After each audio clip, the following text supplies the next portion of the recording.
ಶ್ರೀಗುರುಭ್ಯೋ ನಮಃ ಪರಮಗುರುಭ್ಯೋ ನಮಃ ಶ್ರೀಮದಾನಂದತೀರ್ಥಭಗವತ್ಪಾದಾಚಾರ್ಯಗುರುಭ್ಯೋ ನಮಃ ವ್ಯಾಸಾಯ ಭವನಾಶಾಯ ಶ್ರೀಶಾಯ ಗುಣರಾಶಯೇ ಹೃದ್ಯಾಯ ಶುದ್ಧವಿದ್ಯಾಯ ಮಧ್ವಾಯ ಚ ನಮೋ ನಮಃ ಅಭ್ರಮಂ ಭಂಗರಹಿತಂ ಅಜಡಂ ವಿಮಲಂ ಸದಾ ಆನಂದತೀರ್ಥಮತುಲಂ ಭಜೆ ತಾಪತ್ರಯಾಪಹಂ ಶ್ರೀಮತೋ ರಾಘವೇಂದ್ರಸ್ಯ ನಮಾಮಿ ಪದಪಂಕಜೇ ಕಾಮಿತಾಶೇಷಕಲ್ಯಾಣಕಲನಾಕಲ್ಪಪಾದಪೋ ಅಜ್ಞಾನತಿಮಿರಚ್ಛೇದಂ ಬುದ್ಧಿಸಂಪತ್ಪ್ರದಾಯಕೋ ವಿಜ್ಞಾನವಿಮಲಂ ಶಾಂತಂ ಜಯಾಖ್ಯಗುರುಂ ಭಜೆ ತಪಸ್ವಾಧ್ಯಾಯಶುಶ್ರೂಷಾ ಕೃಷ್ಣಪೂಜಾರತಂ ಮುನಿಂ ವಿಶ್ವೇಶಮಿಷ್ಟದಂ ವಂದೇ ಪರಿವ್ರಾಟ್ಚಕ್ರವರ್ತಿನಂ. ಶ್ರೀ ಗುರುಭ್ಯೋ ನಮಃ. ಆತ್ಮೀಯರೇ, ಗೀತಾವಿವೃತ್ತಿ ಪಾಠಕ್ಕೆ ಸುಸ್ವಾಗತ. ಶ್ರೀ ಗುರುಭ್ಯೋ ನಮಃ. ಆತ್ಮೀಯರೇ, ಗೀತಾವಿವೃತ್ತಿ ಪಾಠಕ್ಕೆ ಸುಸ್ವಾಗತ. ಭಗವದ್ಗೀತೆಯ 11ನೆಯ ಅಧ್ಯಾಯ ವಿಶ್ವರೂಪ ದರ್ಶನ ಯೋಗ. ಇದರಲ್ಲಿ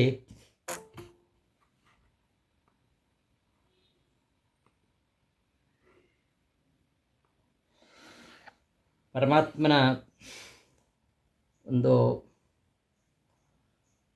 ವಿರಾಟ್ ರೂಪದ ಪ್ರತ್ಯಕ್ಷ ದರ್ಶನವನ್ನು ಅರ್ಜುನ ಕಾಣುವಂತಹ ಒಂದು ಸನ್ನಿವೇಶ. ಹಿಂದಿನ ಅಧ್ಯಾಯದಲ್ಲಿ ಪರಮಾತ್ಮ ತನ್ನ ಅಗಾಧವಾಗಿರತಕ್ಕಂತಹ ಮಹಿಮೆಯನ್ನು ವಿಸ್ತಾರವಾಗಿ ವರ್ಣನೆ ಮಾಡಿದ. 9ನೇ ಹಾಗೂ 10ನೆಯ ಅಧ್ಯಾಯಗಳಲ್ಲಿ 10ನೇ ಅಧ್ಯಾಯದ ಕೊನೆಯಲ್ಲಿ ತನ್ನ ಎಲ್ಲ ವಿಭೂತಿ ರೂಪಗಳ ಬಗ್ಗೆ ಹೇಳಿ ತನ್ನ ಅಗಾಧವಾಗಿರತಕ್ಕಂತಹ ಮಹಿಮೆಯ ವಿಸ್ತಾರ ವರ್ಣನೆಯನ್ನು ಕೇಳಿದ ಮೇಲೆ ಅರ್ಜುನನಿಗೆ ಪರಮಾತ್ಮನ ಆ ಒಂದು ವಿರಾಟ್ ರೂಪದ ದರ್ಶನವನ್ನು ಪಡಿಬೇಕು ಅಂತ ಅಪೇಕ್ಷೆ ಆಗತ್ತೆ. ಅದಕ್ಕೋಸ್ಕರ ಕೃಷ್ಣ ಅವನಿಗೆ ಒಂದು ದಿವ್ಯವಾಗಿರತಕ್ಕಂತಹ ದೃಷ್ಟಿಯನ್ನು ಕೊಡ್ತಾನೆ. ದಿವ್ಯಂ ದದಾಮಿ ತೇ ಚಕ್ಷು ಪಶ್ಯಮೇ ಯೋಗಮೈಶ್ವರಂ. ಪರಮಾತ್ಮನ ಆ ಒಂದು ವಿರಾಟ್ ರೂಪವನ್ನು ಕಾಣಬೇಕಾದರೆ ಈ ಪ್ರಾಕೃತವಾಗಿರತಕ್ಕಂತಹ ಸಾಮಾನ್ಯವಾದ ಕಣ್ಣಿನಿಂದ ನೋಡಲಿಕ್ಕೆ ಸಾಧ್ಯ ಇಲ್ಲ. ಏಕೆಂದರೆ ಆ ಪರಮಾತ್ಮನ ವಿಶ್ವರೂಪವನ್ನು ನೋಡಬೇಕಾದ್ರೆ ನಮ್ಮ ಚಕ್ಷುಸ್ಸಿಗೆ ಗೋಚರವಾಗದಂತಹ ಅನೇಕ ವಿಚಾರಗಳಿವೆ. ಪರಮಾತ್ಮ ಪ್ರಪಂಚದ ಎಲ್ಲೆಡೆಯಲ್ಲಿಯೂ ವ್ಯಾಪಿಸಿ ಎಲ್ಲ ಪದಾರ್ಥಗಳಲ್ಲಿಯೂ ಕೂಡ ಅವನು ಸಚ್ಚಿದಾನಂದಮಯನಾಗಿರ್ತಕ್ಕಂಥವನು. ಅಂಥವ ನಮ್ಮ ಸ್ಥೂಲ ದೃಷ್ಟಿಗೆ ನಿಲುಕುವುದಿಲ್ಲ.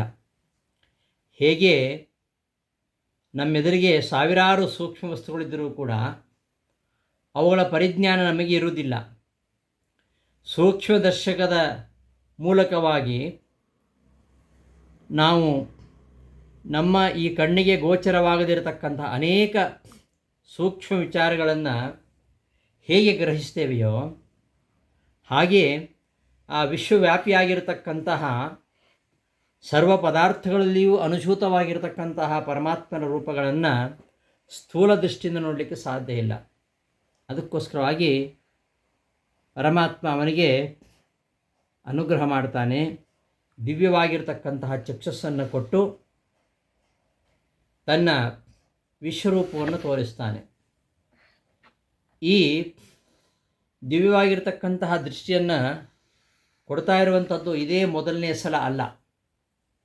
ಈ ಹಿಂದೆ ಯುದ್ಧ ಆಗುವ ಮೊದಲು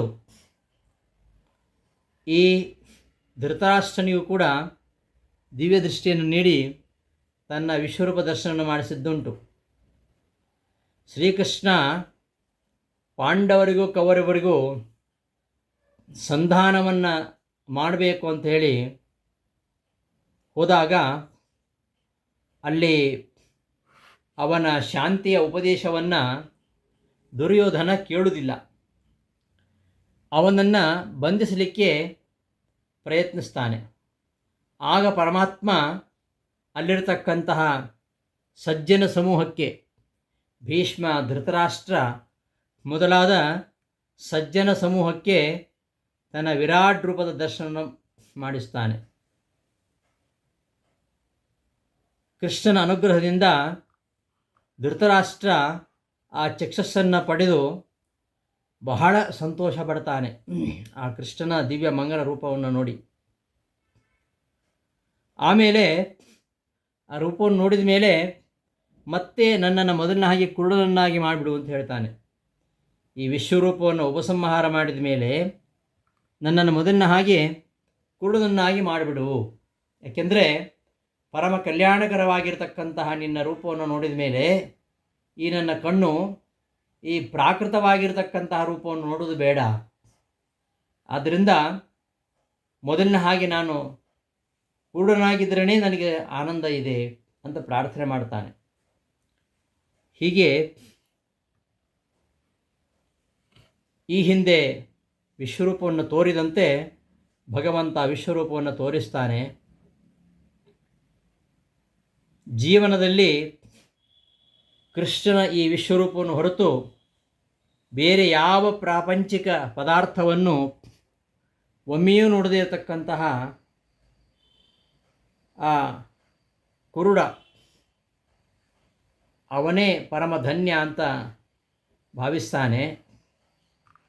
ಕೃಷ್ಣನ ವಿಶ್ವರೂಪವನ್ನು ತೋರಿಸಿದಾಗ ಅರ್ಜುನ ತುಂಬ ಸಂತೋಷ ಪಡ್ತಾನೆ.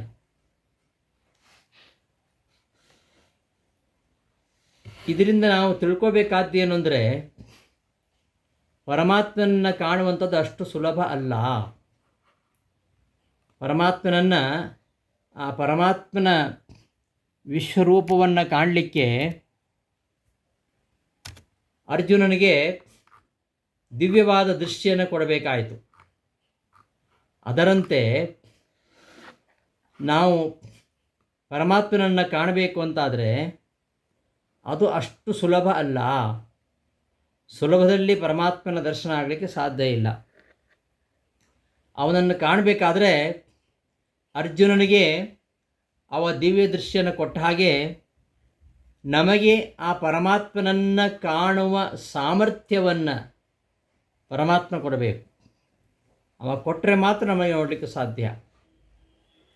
ಪರಮಾತ್ಮನನ್ನು ನೋಡುವ ಶಕ್ತಿ ಅವ ಕೊಟ್ಟರೆ ಮಾತ್ರ ನಮಗೆ ನೋಡಲಿಕ್ಕೆ ಸಾಧ್ಯ ಇದೆ. ಆದ್ದರಿಂದ ಪರಮಾತ್ಮನನ್ನು ನೋಡುವ ಸಾಮರ್ಥ್ಯವನ್ನು ನಾವು ಗಳಿಸಬೇಕಾದರೆ ಮೊದಲು ನಾವು ಅವನ ಅನುಗ್ರಹವನ್ನು ಸಂಪಾದಿಸಬೇಕು. ಇದೇ ಕಣ್ಣಿನಿಂದ ನಾವು ದೇವರನ್ನು ನೋಡಬೇಕು, ನಮಗೆ ವಿಶ್ವಾಸ ಇಲ್ಲ ಅಂತ ಹೇಳುವರಿದ್ದಾರೆ. ಅಂಥವರು ಶ್ರೀಕೃಷ್ಣನ ಈ ಮಾತಿನ ಕಡೆಗೆ ಲಕ್ಷ್ಯ ಕೊಡಬೇಕು. ನೋಡಬೇಕೆಂದು ಕೂಡಲೇ ನಮ್ಮ ಮೊಬೈಲ್ ಆನ್ ಮಾಡಿದ ಕೂಡಲೇ ಬರುವ ಚಿತ್ರಗಳ ಹಾಗೆ ಚಿತ್ರಗಳಲ್ಲಿ ಅನೇಕ ದೇವರ ಫೋಟೋಗಳನ್ನು ಹಾಕ್ತಾರೆ ನೋಡಿ. ಮೊಬೈಲ್ನಲ್ಲಿ ಚಂದ ದೇವರ ಫೋಟೋಗಳನ್ನು ಹಾಕ್ತಾರೆ. ಅಷ್ಟು ಸುಲಭ ಅಲ್ಲ ಪರಮಾತ್ಮನನ್ನು ನೋಡುವಂಥದ್ದು. ನಮಗೆ ಬೇಕಾದಾಗ ದೇವರನ್ನು ನೋಡುವಂಥದ್ದು ಅಥವಾ ತೋರಿಸುವಂಥದ್ದು ಅದು ಅಷ್ಟು ಸಾಧ್ಯವಿಲ್ಲ. ಅದಕ್ಕಾಗಿ ನಾವು ದಿವ್ಯ ದೃಷ್ಟಿಯನ್ನು ಗಳಿಸಬೇಕು. ಆ ದಿವ್ಯ ದೃಷ್ಟಿಯ ಸಂಪಾದನೆಯ ಆಗ್ರಹ ಯಾಕೆ? ದಿವ್ಯ ದೃಷ್ಟಿಯನ್ನು ಯಾಕೆ ನಾವು ಪಡಿಬೇಕು? ಇದೇ ಕಣ್ಣಿನಿಂದಲೇ ನಮಗೆ ಯಾಕೆ ನೋಡಲಿಕ್ಕಾಗಲ್ಲ? ಪರಮಾತ್ಮ ಇದ್ದದ್ದೇ ನಿಜ ಅಂತಾದರೆ ಈ ಕಣ್ಣಿಗೆ ಯಾಕೆ ಕಾಣಿಸೋದಿಲ್ಲ ಅಂದರೆ, ಪರಮಾತ್ಮ ಇದ್ದಾಕ್ಷಣ ನಮಗೆ ಈ ಕಣ್ಣಿಗೆ ಕಾಣಿಸಲೇಬೇಕಂತಿಲ್ಲ.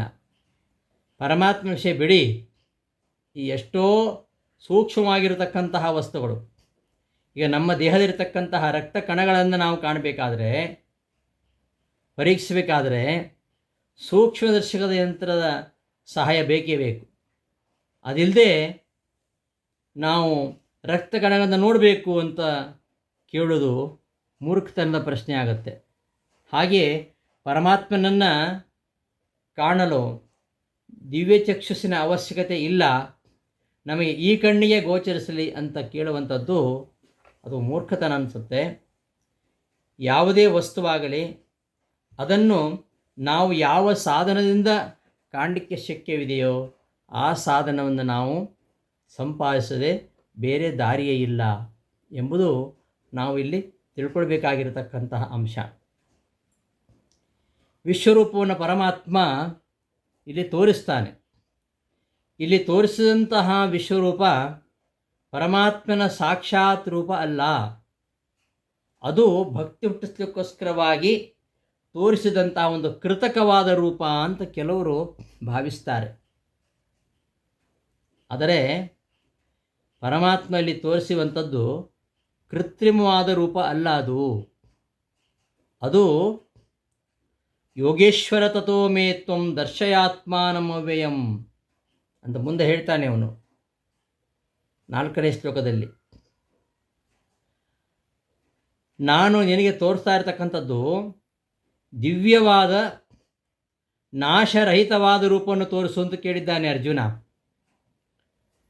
ಮನ್ಯಸೇ ತಚ್ಚಕ್ಯಂ ಮಯಾ ದೃಷ್ಟಮಿತಿ ಪ್ರಭೋ ಯೋಗೇಶ್ವರ ತಥೋ ಮೇ ತ್ವಂ ದರ್ಶಯಾತ್ಮಾನಮವ್ಯಯಂ. ನಿನ್ನ ಯಾವ ವಿಕಾರವಿಲ್ಲದ ದಿವ್ಯವಾಗಿರತಕ್ಕಂತಹ ಅವ್ಯಯವಾಗಿರತಕ್ಕಂತಹ ಸ್ವರೂಪವನ್ನು ತೋರಿಸು ಅಂತ ಕೇಳಿದ್ದಾನೆ ಅರ್ಜುನ. ಹಾಗಿರುವಾಗ ಅವನಿಗೆ ಕೃತ್ರಿಮವಾದ ರೂಪವನ್ನು ತೋರಿಸಿದರೆ ಅದು ಮೋಸ ಆಗೋದಿಲ್ವ? ಕೃಷ್ಣ ಅರ್ಜುನಿಗೆ ಮೋಸ ಮಾಡಿದ ಅಂತ ಹೇಳೋದಿಲ್ವ? ಆದ್ದರಿಂದ ಕೃಷ್ಣನ ಮೋಸಗಾರ ಅಂತ ಹೇಳಬೇಕಾಗತ್ತೆ. ಆದ್ದರಿಂದ ಪರಮಾತ್ಮ ತೋರಿಸಿದಂತಹ ರೂಪ, ಆ ವಿಶ್ವರೂಪ, ಅದು ಪರಮಾತ್ಮನ ಸಾಕ್ಷಾತ್ ರೂಪ, ಅದು ಕೃತ್ರಿಮವಾದ ರೂಪ ಅಲ್ಲ. ದರ್ಶಯಾಮಾಸ ಪಾರ್ಥಾಯ ಪರಮಂ ರೂಪಮೈಶ್ವರಂ ಅಂತ ಹೇಳ್ತಾನೆ ಮುಂದೆ ಇದೇ ಅಧ್ಯಾಯದ 9ನೇ ಶ್ಲೋಕದಲ್ಲಿ ಹೇಳ್ತಾನೆ. ದರ್ಶಯಾಮಾಸ ಪಾರ್ಥಾಯ ಪರಮಂ ರೂಪಂ ಐಶ್ವರಂ, ತನ್ನ ಅಲೌಕಿಕವಾಗಿರತಕ್ಕಂತಹ ಈಶ್ವರೀಯ ರೂಪವನ್ನು ತೋರಿಸಿದ್ದಾನೆ ಪರಮಾತ್ಮ ಅಂತ ಇಲ್ಲಿ ಹೇಳ್ತಾ ಇದ್ದಾರೆ. ಹೀಗೆ ಸರ್ವ ಆಶ್ಚರ್ಯಮಯಂ ದೇವಂ ಅನಂತಂ ವಿಶ್ವತೋಮುಖಂ. ಅರ್ಜುನ ಸಕಲರಿಗೂ ಆಶ್ಚರ್ಯಕರವಾಗಿರತಕ್ಕಂತಹ ಸರ್ವತ್ರ ವ್ಯಾಪ್ತವಾದ ಮುಖವುಳ್ಳ ಅನಂತರೂಪಿಯಾಗಿರತಕ್ಕಂತಹ ಪರಮಾತ್ಮನನ್ನು ನೋಡಿದ ಅಂತ ಹೇಳುತ್ತೆ. ಅದರಿಂದ ಆ ರೂಪ ಅದು ಕೃತ್ರಿಮವಾಗಿರತಕ್ಕಂತಹ ರೂಪ ಅನ್ನೋದು ಹಾಸ್ಯಾಸ್ಪದ. ಪರಮಾತ್ಮನ ಸಾಕ್ಷಾತ್ ರೂಪಗಳಷ್ಟೇ ಅಲ್ಲ, ನಿತ್ಯವಾದ ಚಿದಾನಂದ ಸ್ವರೂಪಗಳಾಗಿರತಕ್ಕಂತಹ ರೂಪಗಳನ್ನೇ ಪರಮಾತ್ಮ ತೋರಿಸಿದ್ದಾನೆ. ಪರಮಾತ್ಮ ಸುಳ್ಳು ಸೃಷ್ಟಿ ಮಾಡಿ ತೋರಿಸ್ತಕ್ಕಂತಹ ಐಂದ್ರಜಾಲಕನಲ್ಲ ಅವನು. ಏಕೆಂದರೆ ಅವನ ಸಕಲ ಸೃಷ್ಟಿಯೇ ಸತ್ಯವಾಗಿದೆ. ಹೀಗಿರುವಾಗ ಸುಳ್ಳನ್ನು ಯಾಕೆ ತೋರಿಸಬೇಕು? ಈ ವಿಶ್ವರೂಪದಲ್ಲಿ ಸೂರ್ಯ, ಚಂದ್ರ, ರುದ್ರಾದಿಗಳನ್ನು ಅರ್ಜುನ ನೋಡ್ತಾ ಇದ್ದಾನೆ. ಪಶ್ಯ ಆದಿತ್ಯಾನ್ ವಸೂನ್ ರುದ್ರಾನ್ ಅಶ್ವಿನೋ ಮರುತಸ್ಥತ ಬಹೂನಿ ಅದೃಷ್ಟಪೂರ್ವಾಣಿ ಪಶ್ಯ ಆಶ್ಚರ್ಯಾಣಿ ಭಾರತ ಎಂಬುದಾಗಿ ಹೇಳ್ತಾ ತನ್ನ ವಿರಾಟ್ ರೂಪವನ್ನು ತೋರಿಸ್ತಾನೆ. ಆದ್ದರಿಂದ ಇಲ್ಲಿ ತೋರಿಸ್ತಕ್ಕಂತಹ ರೂಪ ಇದು ಕೃತ್ರಿಮವಾಗಿರತಕ್ಕಂತಹ ರೂಪ ಅಲ್ಲ. ಮತ್ತು ಪರಮಾತ್ಮ ಇಲ್ಲಿ ತೋರಿಸಿದಂತಹ ವಿವಿಧವಾಗಿರತಕ್ಕಂತಹ ರೂಪಗಳು ಮತ್ತು ಅವನ ಮೂಲ ರೂಪ ಇವು ಬೇರೆ ಬೇರೆ ಆಗಿವೆ. ಯಾಕೆಂದರೆ ಒಬ್ಬನೇ ಅನಂತವಾಗಲಿಕ್ಕೆ ಸಾಧ್ಯ ಇಲ್ಲ. ಒಂದು ವೇಳೆ ಒಬ್ಬನೇ ಅನಂತವಾಗಿದ್ದರೆ ಅವು ಅವನ ಮೂಲ ರೂಪದ ಅನೇಕ ತುಂಡುಗಳು ಹಾಕಬೇಕಾಗ್ತದೆ. ಹಾಗೆ ಹೇಳಿಬಿಟ್ರೆ ಪರಿಪೂರ್ಣ ಮೂಲ ರೂಪಕ್ಕೂ ಅಪರಿಪೂರ್ಣ ಅನಂತ ರೂಪಗಳಿಗೂ ಭೇದವನ್ನು ಹೇಳಬೇಕಾಗತ್ತೆ. ಆದ್ದರಿಂದ ಒಬ್ಬನೇ ಪರಮಾತ್ಮನಲ್ಲಿ ಈ ಅನಂತತ್ವ ಕೂಡುವುದಿಲ್ಲ ಅಂತ ಕೆಲವರು ಹೇಳ್ತಾರೆ. ಆದರೆ ಸರಿಯಲ್ಲ. ಯಾಕಂದರೆ ಪಶ್ಯಮೇ ಪಾರ್ಥರೂಪಾಣಿ, ಹೇ ಅರ್ಜುನ ನನ್ನ ರೂಪಗಳನ್ನು ನೋಡು ಅಂತ ಹೇಳ್ತಾನೆ. ದೃಷ್ಟುಮಿಚ್ಛಾಮಿ ತೇ ರೂಪಂ ಅಂತ ಅರ್ಜುನ ನಿನ್ನದೇ ರೂಪವನ್ನು ನೋಡೋದು ನಾನು ಬಯಸ್ತೇನೆ ಅಂತ ಹೇಳ್ತಾ ಇದ್ದಾನೆ. ಮುಂದೆ 16ನೇ ಶ್ಲೋಕದಲ್ಲಿ ಪಶ್ಯಾಮಿ ತ್ವಾಂ ಸರ್ವತೋರಂತ ರೂಪಂ, ಸರ್ವತ್ರದಲ್ಲಿ ವ್ಯಾಪ್ತವಾಗಿರತಕ್ಕಂತಹ ಅನಂತ ರೂಪಗಳನ್ನು ನೋಡ್ತಾ ಇದ್ದೇನೆ ಎಂಬ ಮಾತುಗಳನ್ನು ನೋಡುವಾಗ ಶ್ರೀಕೃಷ್ಣ ತನ್ನ ರೂಪವನ್ನೇ ತೋರಿಸಿದ್ದಾನೆ. ಅನೇಕ ರೂಪಗಳು ಒಬ್ಬನೇ ಪರಮಾತ್ಮನ ರೂಪಗಳು ಎಂಬುದಾಗಿ ಸ್ಪಷ್ಟವಾಗ್ತದೆ. ಅದರಿಂದ ಇದ್ಯಾವ ಸಂಶಯ ಇಲ್ಲ. ಇಂತಹ ಭಗವಂತನ ವಿಶ್ವರೂಪವನ್ನು ಕಾಣುವಂತಹ ಸನ್ನಿವೇಶ, ಅದನ್ನು ಈ 11ನೇ ಅಧ್ಯಾಯದಲ್ಲಿ ವೇದವ್ಯಾಸರು ನಿಬಂಧನೆ ಮಾಡಿದ್ದಾರೆ. ಅಂತಹ ವಿಶ್ವರೂಪವನ್ನು ತೋರಿಸ್ತಾನೆ ಅರ್ಜುನನಿಗೆ ಯಾಕೆ ಕೃಷ್ಣ ತೋರಿಸ್ತಾನೆ ಎಂಬ ಆಕಾಂಕ್ಷೆಯೊಂದಿಗೆ 11ನೇ ಅಧ್ಯಾಯ ಆರಂಭ ಆಗುತ್ತೆ. ಅರ್ಜುನ ಉವಾಚ ಮದನುಗ್ರಹಾಯ ಪರಮಂ ಗುಹ್ಯಮಧ್ಯಾತ್ಮ ಸಂಹಿತಂ ಯತ್ವಯೋಕ್ತಂ ವಚಸ್ತೇನ ಮೋಹೋಯಂ ವ್ಯಗತೋ ಮಮ. ನನ್ನ ಮೋಹ ನಾಶವಾಯಿತು. ಇಷ್ಟೆಲ್ಲ ನೀನು ಹೇಳಿದ ಮೇಲೆ ನನ್ನ ಮೋಹ ನಾಶ ಆಯಿತು. ನೀನು ನನ್ನ ಮೇಲೆ ಅನುಗ್ರಹ ಮಾಡಲಿಕ್ಕೋಸ್ಕರವಾಗಿ ಅತ್ಯಂತ ಶ್ರೇಷ್ಠವಾಗಿರತಕ್ಕಂತಹ ಗುಹ್ಯಂ, ಪರಮಂ ಗುಹ್ಯಂ, ಅತ್ಯಂತ ರಹಸ್ಯವಾಗಿರತಕ್ಕಂತಹ ಅಧ್ಯಾತ್ಮ ಸಂಹಿತಂ, ಭಗವಂತನ ಬಗ್ಗೆ ಇರತಕ್ಕಂತಹ ಮಾತನ್ನು ತ್ವಯಾ ಉಕ್ತಂ, ಯಾವ ಮಾತನ್ನು ಹೇಳಿದ್ದೀಯೋ, ಯದ್ವಚಃ ತ್ವಯಾ ಉಕ್ತಂ, ಯಾವ ಮಾತನ್ನು ಹೇಳಿದ್ದೀಯೋ ಅಂತಹ ಮಾತಿನಿಂದ ನನ್ನ ಮೋಹ ಅಡಗಿದೆ. ಮೋಹೋಯಂ ವಿಗತೋ ಮಮ, ಅಯಂ ಮೋಹ ವಿಗತಃ, ನನ್ನ ಮೋಹ ಅದು ದೂರವಾಗಿದೆ. ಆದ್ದರಿಂದ ನಿನ್ನಿಂದ ಎಲ್ಲ ಪ್ರಾಣಿಗಳ ಉತ್ಪತ್ತಿ ವಿನಾಶಗಳನ್ನು ವಿಸ್ತಾರವಾಗಿ ಕೇಳಿದ್ದೇನೆ. ನಿನ್ನ ನಾಶವಿಲ್ಲದ ಮಹಾತ್ಮ್ಯವನ್ನೂ ನಾನು ಕೇಳಿದ್ದೇನೆ. ಯಾವ ರೀತಿಯಿಂದ ನಿನ್ನ ಬಗ್ಗೆ ನೀನು ಹಿಂದಿನ ಅಧ್ಯಾಯಗಳಲ್ಲಿ ಹೇಳಿದ್ದೀಯೋ ಅದೆಲ್ಲ ಹಾಗೇ ಇದೆ. ನಿನ್ನ ಮಾತು ಸತ್ಯ. ನೀನು ಅಚಿಂತ್ಯವಾದ ಶಕ್ತಿ ಉಳ್ಳವ. ಅಂತಹ ನಿನ್ನ ರೂಪವನ್ನು ನಾನು ನೋಡಲು ಬಯಸ್ತೇನೆ ಅಂತಂದಾಗ ಕೃಷ್ಣ ಅವನಿಗೆ ವಿಶ್ವರೂಪವನ್ನು ತೋರಿಸಲಿಕ್ಕೆ ಮುಂದಾಗ್ತಾನೆ. ಅರ್ಜುನ ಹೇಳಿದ, ಮದನುಗ್ರಹಾಯ, ನನ್ನ ಅನುಗ್ರಹಕ್ಕಾಗಿ, ಪರಮಂ ಗುಹ್ಯಂ, ಅತ್ಯಂತ ರಹಸ್ಯವಾದ, ಅಧ್ಯಾತ್ಮ ಸಂಹಿತಂ, ಭಗವಂತನ ಬಗೆಗೆ ಇರತಕ್ಕಂತಹ ಅಧ್ಯಾತ್ಮವೆನಿಸಿರತಕ್ಕಂತಹ, ಯತ್ ಯಾವ, ವಚಃ ಮಾತು, ತ್ವಯ ನಿನ್ನಿಂದ, ಉಕ್ತಂ ಹೇಳಲ್ಪಟ್ಟಿತೋ, ತೇನ ಅಂತಹ ಮಾತಿನಿಂದ, ಮಮ ನನ್ನ, ಅಯಂ ಮೋಹ ಈ ಮೋಹವು, ವಿಗತಃ ದೂರವಾಗಿದೆ ಅಂತ ಅರ್ಜುನ ಹೇಳ್ತಾನೆ. ಅದರ ವಿವರಣೆಯನ್ನು ಗೀತಾವೃತ್ತಿಯಲ್ಲಿ ನೋಡೋಣ. ಹಿಂದಿನ ಅಧ್ಯಾಯಕ್ಕೂ ಈ ಅಧ್ಯಾಯಕ್ಕೂ ಏನು ಸಂಬಂಧ? ಈ ಎರಡು ಅಧ್ಯಾಯಗಳ ಒಂದು ಲಿಂಕ್ ಅದನ್ನು ರಾಯರು ಇಲ್ಲಿ ನಿರೂಪಿಸ್ತಾರೆ. ಪೂರ್ವಾಂತೆ ವಿಷ್ಟಭ್ಯಾಹಮಿತಿ ಕೃಷ್ಣಂ ಇತಿ ವ್ಯಾಪ್ತರೂಪೋಪಾಸನಂ ಸಂಕ್ಷೇಪೇಣ ಉಕ್ತಂ. ಸಂಕ್ಷೇಪೇಣ ಉಕ್ತರೂಪಸ್ಯ ಬುದ್ಧೌ ಅನಾರೋಹೇಣ ಅಶಕ್ಯ ಧ್ಯಾನತ್ವಾತ್ ತದ್ಧ್ಯಾನ ಸೌಕರ್ಯಾಯ ಪ್ರಾಕ್ ಸಂಕ್ಷೇಪೇಣ ಉಕ್ತ ವಿಶ್ವರೂಪಸ್ಥಿತಿ ಅತ್ರ ವಿಸ್ತರೇಣ ಉಚ್ಯತೆ ಇತಿ ಪೂರ್ವಾನಂತರ್ಯ ಅರ್ಥಭೇದಸ್ಯ ಅಸ್ಯ ಇತಿ ಧ್ಯೇಯಂ. ನಾನು ನಿನ್ನೆ ಹೇಳಿದೆ, ಮುಂದಿನ ಅಧ್ಯಾಯದಲ್ಲಿ ಏನು ತನ್ನ ವಿಸ್ತಾರವಾಗಿರತಕ್ಕಂತಹ ಮಹಿಮೆಯನ್ನು ಪರಮಾತ್ಮ ತೋರಿಸಿ ಹೊರಟಿದ್ದಾನೆ. ಅದಕ್ಕೆ ವೀಚಿಕಾರೂಪವಾಗಿ ಈ ಮಾತನ್ನು ಹೇಳಿದ. ವಿಷ್ಟಭ್ಯಾಹಂ ಇದಂ ಕೃಷ್ಣಂ ಎಂಬ ಶ್ಲೋಕದಲ್ಲಿ ಹೇಳಿದ ಅಂತ ನಾನು ನಿನ್ನೆ ಹೇಳಿದೆ. ಆ ಶ್ಲೋಕವನ್ನು ನೋಡಿದಾಗ ಏನು ಪರಮಾತ್ಮ ತನ್ನ ವ್ಯಾಪ್ತ ರೂಪದ ಉಪಾಸನೆ ಬಗ್ಗೆ ಹೇಳಿದ.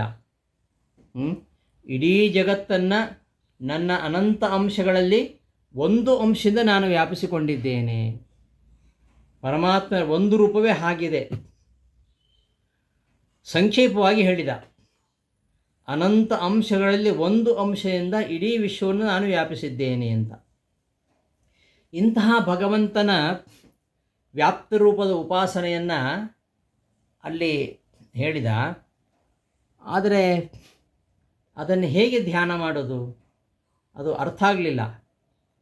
ತನ್ನ ಅನಂತಾಂಶಗಳಲ್ಲಿ ಒಂದು ಅಂಶದಿಂದ ಇಡೀ ವಿಶ್ವವನ್ನು ವ್ಯಾಪಿಸಿದ್ದೇನೆ, ಇದು ನಮ್ಮಂತಹವರ ಬುದ್ಧಿಯಲ್ಲಿ ಆರೂಢ ಆಗುವುದಿಲ್ಲ. ಹಾಗಾದಾಗ ಧ್ಯಾನ ಮಾಡೋದಾದರೆ ಹೇಗೆ? ಧ್ಯಾನ ಮಾಡಲಿಕ್ಕೂ ಆಗೋದಿಲ್ಲ. ಆದ್ದರಿಂದ ಹಿಂದೆ ಹೇಳಿದ ಆ ಸಂಕ್ಷೇಪವಾಗಿ ವಿಷ್ಟಭ್ಯಾಹಂ ಇದಂ ಕೃಷ್ಣಂ ಅಂತ ಏನು ಸಂಕ್ಷೇಪವಾಗಿ ಹೇಳಿದ್ದಾನೆ, ಈ ವಿಶ್ವರೂಪದ ಇರುವಿಕೆ, ಅದನ್ನು ವಿಸ್ತಾರವಾಗಿ ಈ ಅಧ್ಯಾಯದಲ್ಲಿ ಹೇಳ್ತಾ ಇದ್ದಾರೆ. ಅದನ್ನು ನಾವು ನಿನ್ನೆ ಕೊನೆಯಲ್ಲಿ ನೋಡಿದ್ವಿ. ಮುಂದಿನ 11ನೇ ಅಧ್ಯಾಯದಲ್ಲಿ ವಿಸ್ತಾರವಾಗಿ ಹೇಳಲಿಕ್ಕಿರತಕ್ಕಂಥ ವಿಷಯವನ್ನು ಪೀಠಿಕಾರೂಪವಾಗಿ ಈ ಅಧ್ಯಾಯದ ಕೊನೆಯಲ್ಲಿ ಕೃಷ್ಣ ಹೇಳ್ತಾ ಇದ್ದಾನೆ ಅಂತ. ಹಿಂದಿನ ಅಧ್ಯಾಯದಲ್ಲಿ ಹೇಳಿದ ಸಂಕ್ಷೇಪವಾಗಿ ಹೇಳಿರತಕ್ಕಂತಹ ವಿಚಾರವನ್ನು ಬುದ್ಧ್ಯಾರೂಢವಾಗಲಿಕ್ಕೋಸ್ಕರವಾಗಿ ವಿಸ್ತಾರವಾಗಿ ಇಲ್ಲಿ ತನ್ನ ವಿಶ್ವರೂಪದ ಇರುವಿಕೆಯ ಬಗ್ಗೆ ಹೇಳಿಕೊಟ್ಟಿದ್ದಾರೆ ಎಂಬುದಾಗಿ ಹಿಂದಿನ ಹಾಗೂ ಈ ಅಧ್ಯಾಯಗಳ ಒಂದು ಸಂಗತಿ. ಆನಂತರ್ಯ ಭಾವ, ಅದರ ನಂತರವೇ ಇದನ್ನು ಹೇಳಬೇಕು. ಸಂಕ್ಷೇಪವಾಗಿ ಹೇಳಿ ಆಮೇಲೆ ವಿಸ್ತಾರವಾಗಿ ಹೇಳಬೇಕು. ಸಂಕ್ಷೇಪವಾಗಿ ಮೊದಲು ಹೇಳಿ ಆಮೇಲೆ ವಿಸ್ತಾರವಾಗಿ ಹೇಳಬೇಕು. ಮೊದಲೇ ವಿಸ್ತಾರವಾಗಿ ಹೇಳಿಕೊಟ್ರೆ ಏನು ಹೇಳ್ತಾರೆ ಅಂತ ಗೊತ್ತಾಗೋದಿಲ್ಲ. ಒಂದು ವಿಚಾರವನ್ನು ಸಂಕ್ಷೇಪವಾಗಿ ಹೇಳಿದಾಗ ಅದು ನಮಗೆ ಬುದ್ಧಾರೂಢವಾಗದಿದ್ದಾಗ ಅದನ್ನು ವಿಸ್ತಾರವಾಗಿ ಹೇಳ್ತಾ ಹೋಗಬೇಕು. ಹೀಗೆ ಆನಂತರ್ಯ ಸಂಬಂಧ ಇದೆ. ಅದು ಹೇಳಿದ ಮೇಲೆ ಇದನ್ನು ಹೇಳಬೇಕು. ಹಾಗಾಗಿ ಪೂರ್ವ ಅಧ್ಯಾಯಕ್ಕೂ ಈ ಅಧ್ಯಾಯಕ್ಕೂ ಸಂಗತಿ ಇದೆ.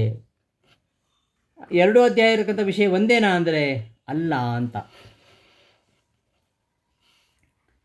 ಪೂರ್ವಾನಂತರ್ಯಂ ಅರ್ಥಭೇದಶ್ಚ ಅಸ್ಥಿತಿ ಧ್ಯೇಯಂ. ಅರ್ಥಭೇದ, ಅಲ್ಲಿ ಹೇಳ್ತಕ್ಕಂಥ ವಿಚಾರವೇ ಬೇರೆ, ಇಲ್ಲಿ ಹೇಳ್ತಕ್ಕಂಥ ವಿಚಾರವೇ ಬೇರೆ. ಅಲ್ಲಿ ಶೃಂಗಗ್ರಾಹಿಕೆಯ ಒಂದೊಂದು ವಸ್ತುವನ್ನು ತೋರಿಸಿ ಯಾವ್ಯಾವ ವಸ್ತುವಿನಲ್ಲಿ ತಾನು ಯಾವ್ಯಾವ ರೂಪದಿಂದ ಯಾವ್ಯಾವ ಶಬ್ದವಾಚ್ಯನಾಗಿ ಇದ್ದೇನೆ ಎಂಬುದನ್ನು ಕೆಲವು ಉದಾಹರಣೆಯೊಂದಿಗೆ ಹೇಳಿ, ಪ್ರಪಂಚದಲ್ಲಿ ಯಾವುದ್ಯಾವುದು ವಿಶಿಷ್ಟವಾಗಿರ್ತಕ್ಕಂಥ ವಸ್ತುಗಳಿವೆಯೋ ಆ ಎಲ್ಲ ವಸ್ತುಗಳಿಗೂ ಕೂಡ ತನ್ನ ವಿಭೂತಿ ರೂಪ ಇದೆ ಅಂತ ಹೇಳಿತ್ತು. ಇಲ್ಲಿ ಅದೆಲ್ಲವನ್ನು ಹೇಳ್ತಾ ಇಲ್ಲ. ಆ ಅಧ್ಯಾಯದ ಕೊನೆಯಲ್ಲಿ ಇಷ್ಟೆಲ್ಲ ಈ ಅನೇಕ ವಸ್ತುಗಳಲ್ಲಿ ನಾನು ಅನಂತ ರೂಪಗಳಿಂದ ಏನಿದ್ದೇನೆ, ಅದು ನನ್ನ ಒಂದು ಅಂಶದಿಂದ, ನನ್ನ ಅನಂತಾಂಶಗಳಲ್ಲಿ ಒಂದು ಅಂಶದಿಂದ, ನನ್ನ ಅನಂತಾಂಶಗಳಿಂದ ನಾನು ವ್ಯಾಪಿಸಬೇಕು ಅಂತಾದರೆ ಸಾವಿರಾರು ಪ್ರಪಂಚಗಳಿದ್ದರೂ ಸಾಲದು ಅಂತ ಹೇಳಿದ. ಆ ಒಂದು ಅಂಶದಿಂದ ಇಡೀ ಜಗತ್ತನ್ನು ವ್ಯಾಪಿಸಿದ್ದೇನೆ ಅಂತ ಹೇಳಿದ್ನಲ್ಲ, ಅದನ್ನು ವಿಸ್ತಾರವಾಗಿ ಹೇಳಲಿಕ್ಕೆ ಹೊರಟಿದ್ದು. ಹಿಂದಿನ ಅಧ್ಯಾಯದಲ್ಲಿ ಹೇಳಲಿಕ್ಕೆ ಹೊರಟಿದ್ದು ಪ್ರತಿಯೊಂದು ವಸ್ತುವಿನಲ್ಲಿಯೂ ಕೂಡ ತನ್ನ ಸನ್ನಿಧಾನ ಇದೆ, ಪ್ರತಿಯೊಂದು ಶ್ರೇಷ್ಠವಾಗಿರತಕ್ಕಂತಹ ವಸ್ತುಗಳೆಲ್ಲ ನನ್ನ ತೇಜೋಂಶ ಸಂಭವ ಅಂತ ಹೇಳಿದ. ಕೊನೆಗೆ ನನ್ನ ಅನಂತಾಂಶಗಳಲ್ಲಿ ಒಂದೇ ಒಂದು ಅಂಶದಿಂದ ನಾನು ಜಗತ್ತನ್ನು ವ್ಯಾಪಿಸಿದ್ದೇನೆ ಅಂತ. ಅದು ಹೇಗೆ? ತನ್ನ ಒಂದೇ ಅಂಶದಿಂದ ಇಡೀ ಜಗತ್ತನ್ನು ವ್ಯಾಪಿಸಿರುವಂಥದ್ದು ಹೇಗೆ? ಅದನ್ನು ವಿಸ್ತಾರವಾಗಿ ಈ ಅಧ್ಯಾಯದಲ್ಲಿ ಹೇಳ್ತಾ ಇರೋದು. ಹಿಂದಿನ ಅಧ್ಯಾಯದಲ್ಲಿ ಹೇಳಿದ್ದು ಸಂಕ್ಷೇಪವಾಗಿ ಹೇಳಿದ್ದು, ಮತ್ತು ಒಂದೊಂದು ವಸ್ತುವನ್ನು ತೋರಿಸಿ ಅಲ್ಲಿರತಕ್ಕಂತಹ ವಿಭೂತಿ ರೂಪಗಳನ್ನು ಹೇಳಿದ್ದು. ಅಂತಹ ಅನಂತ ವಿಭೂತಿ ರೂಪಗಳಲ್ಲಿ ಏನು ಅನಂತ ವಿಭೂತಿ ರೂಪಗಳಿಂದ ವಿಶ್ವವನ್ನು ವ್ಯಾಪಿಸಿದ್ದಾನೆ. ಆ ವಿಶ್ವವನ್ನು ವ್ಯಾಪಿಸಿದ್ದು ತನ್ನ ಅನಂತ ಅಂಶಗಳ ಒಂದು ಅಂಶದಿಂದ ಅಂತ ಹೇಳಿದ್ದು. ಅದು ಹೇಗೆ? ಅದರ ಒಂದು ವಿಸ್ತಾರ ಈ ಅಧ್ಯಾಯದಲ್ಲಿ ಇದೆ ಅಂತ ಅರ್ಥಭೇದ ಇದೆ. ಅಲ್ಲಿ ಹೇಳ್ತಕ್ಕಂತಹ ಅರ್ಥವೂ ಬೇರೆ, ಇಲ್ಲಿ ಹೇಳ್ತಕ್ಕಂತಹ ಅರ್ಥವೂ ಬೇರೆ. ಹೀಗೆ ವಿಷಯ ಭೇದವೂ ಇದೆ ಹಾಗೂ ಪೂರ್ವಾನಂತರ್ಯ ಭಾವ ಸಂಗತಿ. ಆ ಅಧ್ಯಾಯಕ್ಕೂ ಈ ಅಧ್ಯಾಯಕ್ಕೂ ಪೂರ್ವಾನಂತರ್ಯ ಭಾವ ಸಂಗತಿ. ಅದನ್ನು ಮೊದಲು ಹೇಳಬೇಕು, ಆಮೇಲೆ ಇದನ್ನು ಹೇಳಬೇಕು. ಅದನ್ನು ಹೇಳಿದ್ದರಿಂದಾಗಿ ಅದು ಬುದ್ಧಿಯಾರೂಢವಾಗದೇ ಇರೋದರಿಂದ ವಿಸ್ತಾರವಾಗಿ ಈ ಅಧ್ಯಾಯದಲ್ಲಿ ಹೇಳಲೇಬೇಕಾಗಿದೆ. ಆದ್ದರಿಂದ ವಿಸ್ತಾರವಾಗಿ ಇಲ್ಲಿ ಹೇಳ್ತಾ ಇರೋದು ಅಂಥೇಳಿ ಪೂರ್ವಾಪರ್ಯ ಭಾವ ಸಂಗತಿ ಇದೆ. ಮತ್ತು ಅಲ್ಲಿ ಹೇಳ್ತಕ್ಕಂಥ ವಿಷಯ ಬೇರೆ, ಇಲ್ಲಿ ಹೇಳ್ತಕ್ಕಂಥ ವಿಷಯ ಬೇರೆ. ಆದ್ದರಿಂದ ಅರ್ಥಭೇದವೂ ಇದೆ. ಅದರಿಂದ ಈ ಅಧ್ಯಾಯದಲ್ಲಿ ಹೇಳ್ತಕ್ಕಂತಹ ವಿಷಯಕ್ಕೂ ಹಿಂದೆ ಹೇಳಿದಂತಹ ಅಧ್ಯಾಯದಲ್ಲಿ ವಿಷಯವನ್ನೇ ಇಲ್ಲಿ ಹೇಳಿದರೆ ಪುನರುಕ್ತಿ ಅಂತ ಆಗ್ತಾಯಿತ್ತು. ಅಲ್ಲಿ ಹೇಳ್ತಕ್ಕಂಥ ವಿಷಯ ಬೇರೆ, ಇಲ್ಲಿ ಹೇಳ್ತಕ್ಕಂಥ ವಿಷಯ ಬೇರೆ. ಆದ್ದರಿಂದ ಅರ್ಥಭೇದ ಇದೆ ಅಂತ ಹಿಂದಿನ ಅಧ್ಯಾಯ ಈ ಅಧ್ಯಾಯದಲ್ಲಿ ಪ್ರತಿಪಾದ್ಯವಾಗಿರತಕ್ಕಂತಹ ವಿಷಯಗಳ ವ್ಯತ್ಯಾಸ ಹಾಗೂ ಹಿಂದಿನ ಅಧ್ಯಾಯಕ್ಕೂ ಈ ಅಧ್ಯಾಯಕ್ಕೂ ಇರತಕ್ಕಂಥ ಸಂಬಂಧ, ಇದನ್ನು ರಾಯರು ಆರಂಭದಲ್ಲಿ ಅವತರಣಿಕೆಯನ್ನು ಕೊಡ್ತಿದ್ದಾರೆ. ಪೂರ್ವಾಂತೆ ಹಿಂದಿನ ಅಧ್ಯಾಯದ ಪೂರ್ವ ಅಂದರೆ ಮೊದಲಿನ ಅಧ್ಯಾಯದ ಅಂತೆ, ಕೊನೆಯ ಶ್ಲೋಕದಲ್ಲಿ 42ನೇ ಶ್ಲೋಕದಲ್ಲಿ ಇಷ್ಟಭ್ಯಾಹಮಿದಂ ಕೃಷ್ಣಂ ಇತಿ ವ್ಯಾಪ್ತರೂಪೋಪಾಸನಂ. ಇಷ್ಟಭ್ಯಾಹಮಿದಂ ಕೃಷ್ಣಂ ಎಂಬ ಶ್ಲೋಕದಲ್ಲಿ ತನ್ನ ವ್ಯಾಪ್ತರೂಪೋಪಾಸನೆಯನ್ನು ಸಂಕ್ಷೇಪವಾಗಿ ಹೇಳಿದ. ಸಂಕ್ಷೇಪೇಣ ಉಕ್ತ ರೂಪಸ್ಯ, ಸಂಕ್ಷೇಪವಾಗಿ ಹೇಳತಕ್ಕಂತಹ ಆ ರೂಪವು ಬುದ್ಧ್ಯನಾರೋಹೇಣ, ನಮ್ಮ ಬುದ್ಧಿಯೊಳಗೆ ಹೋಗುವುದಿಲ್ಲ. ಆದ್ದರಿಂದ ಧ್ಯಾನ ಮಾಡಬೇಕು ಅಂತಾದರೆ ಆ ರೂಪ ನಮ್ಮ ಬುದ್ಧಿಗೆ ಆರೂಢ ಆಗಬೇಕು. ಆದ್ದರಿಂದ ತದ್ಧ್ಯಾನ ಸೌಕರ್ಯಾಯ, ಅದನ್ನು ಧ್ಯಾನ ಮಾಡುವ ಒಂದು ಸೌಕರ್ಯಕ್ಕೋಸ್ಕರವಾಗಿ ಪ್ರಾಕ್ ಹಿಂದೆ, ಈ ಮೊದಲು ಸಂಕ್ಷೇಪೇಣ ಉಕ್ತ ವಿಶ್ವರೂಪ ಸ್ಥಿತಿ, ಸಂಕ್ಷೇಪವಾಗಿ ಹೇಳ್ತಕ್ಕಂತಹ ವಿಶ್ವರೂಪದ ಸ್ಥಿತಿಯನ್ನು ಇಲ್ಲಿ ಹೇಳ್ತಾ ಇರೋದು. ಅತ್ರ ವಿಸ್ತರೇಣ ಉಚ್ಯತೆ, ಇಲ್ಲಿ ವಿಸ್ತಾರವಾಗಿ ಹೇಳ್ತಾ ಇರೋದು ಅಂತ ಪೂರ್ವಾನಂತರ್ಯ ಭಾವ ಸಂಗತಿ ಇದೆ. ಮತ್ತು ಅರ್ಥಭೇದಶ್ಚ ಅಸ್ಯ ಇದಿ, ಅಲ್ಲಿ ಹೇಳ್ತಕ್ಕಂತಹ ಅರ್ಥವೇ ಬೇರೆ, ಇಲ್ಲಿ ಹೇಳ್ತಕ್ಕಂತಹ ಅರ್ಥವೇ ಬೇರೆ. ಆದ್ದರಿಂದ ಅರ್ಥಭೇದವೂ ಕೂಡ ಇದೆ. ವಿಶ್ವರೂಪಂ ಜ್ಞಾತುಂ ತತ್ ಪೃಷ್ಟುಕಾಮಃ ಪ್ರಾಗುಕ್ತಂ ಅನುವದತಿ ಅರ್ಜುನ. ವಿಶ್ವರೂಪವನ್ನು ತಾನು ತಿಳ್ಕೊಳ್ಬೇಕು ಅಂಥೇಳಿ ತತ್ ಪೃಷ್ಟುಕಾಮಃ, ಅದನ್ನು ಕೇಳುವ ಇಚ್ಛೆ ಉಳ್ಳಂತಹ ಅರ್ಜುನ ಪ್ರಾಗುಕ್ತಂ ಅನುವದತಿ, ಹಿಂದೇನು ಹೇಳಿದ ಕೃಷ್ಣ ಅದನ್ನೇ ಅನುವಾದ ಮಾಡಿ ಹೇಳಿ ಹೊರಟಿದ್ದಾನೆ. ಏನಂತ? ಮದನುಗ್ರಹ ಏತಿ, ನನ್ನ ಅನುಗ್ರಹಕ್ಕೋಸ್ಕರವಾಗಿ ಪರಮಂ ಗುಹ್ಯಂ, ಅತ್ಯಂತ ಗೋಪ್ಯಂ, ಅತ್ಯಂತ ಗೋಪ್ಯವಾದ ಅಧ್ಯಾತ್ಮಂ, ಆತ್ಮಾನಂ ಅಧಿಕೃತ್ಯ ಸ್ಥಿತಂ ಅಧ್ಯಾತ್ಮಂ, ಆತ್ಮಾನಂ ಭಗವಂತಂ ಅಧಿಕೃತ್ಯ ಸ್ಥಿತಂ, ಭಗವಂತನ ಬಗ್ಗೆ ಇರತಕ್ಕಂಥದ್ದು ಅಧ್ಯಾತ್ಮ. ಅಂತಹ ಅಧ್ಯಾತ್ಮನಾಮಕವಾಗಿರತಕ್ಕಂತಹ ಯದ್ವಚಃ, ಯಾವ ಮಾತನ್ನು ತ್ವಯ ನೀನು ಮದನುಗ್ರಹಾಯ, ನನಗೆ ಅನುಗ್ರಹ ಮಾಡಲಿಕ್ಕೋಸ್ಕರವಾಗಿ ಹೇಳಿದೆಯೋ ಅಂತಹ ತೇನ, ಆ ಮಾತಿನಿಂದ ಬಂಧುಸ್ನೇಹಾದಿರೂಪ ಅಯಂ ಮೋಹ, ಬಂಧುಸ್ನೇಹಾದಿರೂಪವಾಗಿರತಕ್ಕಂತಹ ನನ್ನ ಮೋಹ ವಿಗತಃ, ನನ್ನಿಂದ ದೂರವಾಗಿದೆ ಅಂತ ಈ ಶ್ಲೋಕದ ಅಭಿಪ್ರಾಯವನ್ನು ವಿವೃತ್ತಿಯಲ್ಲಿ ನಿರೂಪಿಸ್ತಾರೆ. 2ನೇ ಶ್ಲೋಕ. ಭವಾಪ್ಯೇವ ಹಿ ಭೂತಾನಾಂ ಶ್ರುತೌ ವಿಸ್ತರಶೋಮಯ ತ್ವತ್ತಃ ಕಮಲಪತ್ರಾಕ್ಷ ಮಾಹಾತ್ಮ್ಯಮಪಿ ಚಾವ್ಯಯಂ. ಹೇ ಕಮಲಪತ್ರಾಕ್ಷ, ಕಮಲದಳದಂತೆ ವಿಸ್ತಾರವಾಗಿರತಕ್ಕಂತಹ ಕಣ್ಣುಳ್ಳವನೇ, ಮಯಾ ಶ್ರುತೌ, ಮಯಾ ವಿಸ್ತರಶಃ ಶ್ರುತೌ, ನಾನು ವಿಸ್ತಾರವಾಗಿ ಕೇಳಿದೆ. ಏನನ್ನ? ಭೂತಾನಾಂ ಭವಾಪ್ಯಯೌ, ಭೂತಾನಾಂ ಎಲ್ಲ ಪ್ರಾಣಿಗಳ ಭವ ಮತ್ತು ಭವಾಪ್ಯಯೌ ಇವೆರಡನ್ನು, ನಿನ್ನಿಂದ ಭೂತಾನಾಂ ಭವಾಪ್ಯಯೌ, ನಿನ್ನಿಂದ ಉತ್ಪತ್ತಿ ಮತ್ತು ನಾಶ ಇವೆರಡನ್ನೂ ಕೂಡ ನಾನು ಕೇಳಿದೆ. ಮಯಾ ಶ್ರುತವು ಕೇಳಲ್ಪಟ್ಟ, ಭೂತಾನಾಂ ಮಯಾ ನನ್ನಿಂದ, ವಿಸ್ತರಶಃ ವಿಸ್ತಾರವಾಗಿ, ಭೂತಾನಾಂ ಎಲ್ಲ ಪ್ರಾಣಿಗಳ, ಭವಾಪ್ಯಯು ಉತ್ಪತ್ತಿ ನಾಶಗಳು, ಶ್ರುತವು ಕೇಳಲ್ಪಟ್ಟವು. ಅಂತಹ ತ್ವತ್ತಃ ನಿನ್ನಿಂದ ಈಗ ಅವ್ಯಯಂ ಮಹಾತ್ಮ್ಯಂ, ಅವ್ಯಯಂ ಅಂದರೆ ನಾಶವಿಲ್ಲದ, ಮುಗಿಯದ ಮಹಾತ್ಮ್ಯವನ್ನು ನಾನು ಕೇಳಿದ್ದೇನೆ ಅಂತ. ಮುಗಿಯದ ಮಹಾತ್ಮ್ಯವನ್ನು ನಾನು ಕೇಳಿದ್ದೇನೆ. ಎಲ್ಲ ಪ್ರಾಣಿಗಳ ಉತ್ಪತ್ತಿ ವಿನಾಶಗಳ ಬಗ್ಗೆ ಕೇಳಿದೆ ಮತ್ತು ಅವ್ಯಯವಾಗಿರತಕ್ಕಂಥ ನಿನ್ನ ಮಹಾತ್ಮ್ಯವನ್ನು ಕೂಡ ಕೇಳಿದೆ ಅಂತ ಈ ಶ್ಲೋಕದಲ್ಲಿ ಹೇಳ್ತಿರೋದು. ಕಮಲಪತ್ರಾಕ್ಷ, ಹೇ ಕಮಲದಳವದ ಆಯತ ನೇತ್ರ.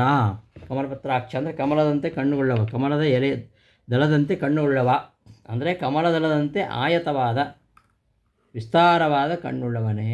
ತ್ವತ್ತಃ ಭೂತಾನಾಂ ಭವಾಪ್ಯವು, ನಿನ್ನಿಂದ ಎಲ್ಲ ಪ್ರಾಣಿಗಳ ಸೃಷ್ಟಿ ನಾಶಗಳನ್ನು ನಾನು ಕೇಳಿಕೊಂಡೆ, ತಿಳ್ಕೊಂಡೆ ಅಂತ ಅದನ್ನು ಹಿಂದೆ ಹೇಳಿದ್ದಾನೆ. ಪ್ರಭವೆಯಲ್ಲಿ ಪ್ರಳಯಲ್ಲಿ ಅಂತ. ಎಲ್ಲಿ ನಮ್ಮರ್ತೋಗಿದೆ ಅಲ್ವಾ?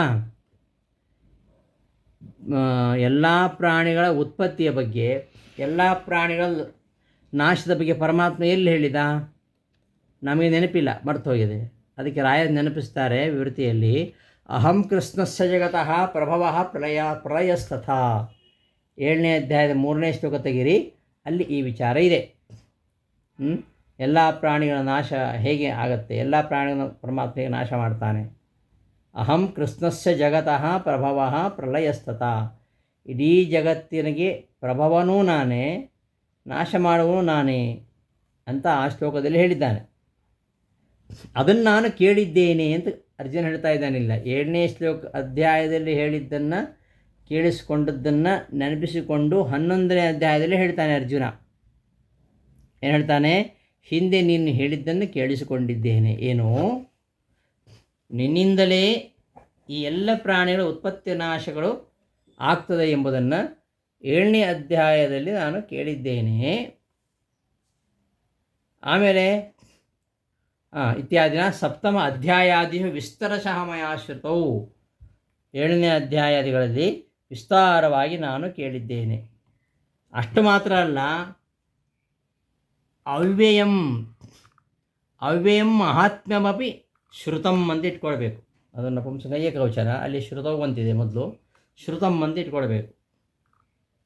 ಯಾವುದು ಶ್ರುತಂ ಅಂದರೆ ಅವ್ಯಯಂ ಮಹಾತ್ಮ್ಯಮಪಿ, ನಾಶವಿಲ್ಲದ ಮಹಾತ್ಮೆ, ನಾಶರಹಿತವಾಗಿರತಕ್ಕಂತಹ ಪರಮಾತ್ಮನ ಮಹಾತ್ಮೆ. ಇದನ್ನು ಕೂಡ ನಾನು ಹಿಂದಿನ ಅಧ್ಯಾಯಗಳಲ್ಲಿ ಕೇಳಿದ್ದೇನೆ. ಹೀಗೆ ಈ ನೀನೇನು ಹೇಳಿದ್ದೀಯಾ, ನಿನ್ನ ಮಾತು ಸತ್ಯನೇ, ಅದನ್ನು ನನಗೆ ನಂಬಿಕೆ ಇದೆ. ಅಂತಹ ಅಚಿಂತ್ಯ ಅದ್ಭುತವಾಗಿರತಕ್ಕಂತಹ ಶಕ್ತಿ ಉಳ್ಳವ ನೀನು. ಅಂತಹ ನಿನ್ನ ರೂಪವನ್ನು ನಾನು ನೋಡಬೇಕು ಅಂತ ಇಚ್ಛಿಸ್ತೇನೆ ಅಂತ ಈ ಮುಂದಿನ ಶ್ಲೋಕದಲ್ಲಿ ಹೇಳಿಕೊಟ್ಟಿದ್ದಾನೆ. ಏವಮೇತದ್ಯಥಾತ್ಮಾನಂ ಯಥಾರ್ಥತ್ವಂ ಆತ್ಮಾನಂ ಪರಮೇಶ್ವರ. ಏವಮೇತದ್ಯಥಾರ್ಥತ್ವಂ ಆತ್ಮಾನಂ ಪರಮೇಶ್ವರ ದ್ರಷ್ಟುಮಿಚ್ಛಾಮಿ ತೇ ರೂಪಂ ಐಶ್ವರಂ ಪುರುಷೋತ್ತಮ. ಹೇ ಪರಮೇಶ್ವರ, ಹೇ ಪರಮೇಶ್ವರನೇ, ಏವಂ ಯಥಾ ಆತ್ಥ, ಯಥಾ ಅಂದರೆ ಯಾವ ರೀತಿಯಿಂದ, ಆತ್ಥ ನೀನು ಹೇಳಿದೆಯೋ, ಏನನ್ನು? ಆತ್ಮಾನಂ ನಿನ್ನ ಬಗ್ಗೆ ನೀನು ಏನು ಹೇಳಿರುವೆಯೋ, ಆತ್ಮಾನಂ ನಿನ್ನ ಬಗ್ಗೆ, ತ್ವಂ ನೀನು, ಯಥಾ ಏನು ಹೇಳಿದ್ದೀಯೋ, ಹಿಂದೇನು ಹೇಳಿದ್ದೀಯೋ, ತತ್ ಅದನ್ನು, ಏವಂ ಅದು ಸತ್ಯನೇ, ಏತತ್ ಏವಂ ನೀನು ನಿನ್ನ ಬಗ್ಗೆ ಏನು ಹೇಳಿದೆ ಅದು, ಏತತ್ ಇದು, ಏವಂ ಹೀಗೆ ಹೌದು, ಹೀಗೆ ಯಾವುದು ಅಂದರೆ ಇದು ಸತ್ಯನೇ. ಅಂತಹ ಹೇ ಪುರುಷೋತ್ತಮನೇ, ನಿನ್ನ ಮಾತು ಸತ್ಯ. ಈಗ ನಾನು ತೇ ರೂಪಂ ನಿನ್ನ ರೂಪವನ್ನು, ಎಂತಹ ರೂಪ? ಐಶ್ವರಂ ರೂಪಂ. ಐಶ್ವರಂ ರೂಪ ಅಂದರೆ ಅಚಿಂತ್ಯಾದ್ಭುತ ಶಕ್ತಿಯುಳ್ಳಂತಹ ರೂಪವನ್ನು ದೃಷ್ಟುಮಿಚ್ಛಾಮಿ ನೋಡಬೇಕಂತ ಬಯಸ್ತೇನೆ. ಅಂತಹ ರೂಪವನ್ನು ನನಗೆ ತೋರಿಸು. ಅಷ್ಟೇ ಈ ಶ್ಲೋಕದ ಅಭಿಪ್ರಾಯ. ತದ್ವಚನಂ ಸ್ತುವನ್, ಪರಮಾತ್ಮನ ವಚನವನ್ನು ಸ್ತೋತ್ರ ಮಾಡುತ್ತಾ, ಜ್ಞಾತವ್ಯ ಮುಂದೆ ತಿಳಿಲಿಕ್ಕಿರತಕ್ಕಂತಹ ವಿಶ್ವರೂಪ ಆವಿರ್ಭಾವಂ ಪ್ರಾರ್ಥಯತೆ.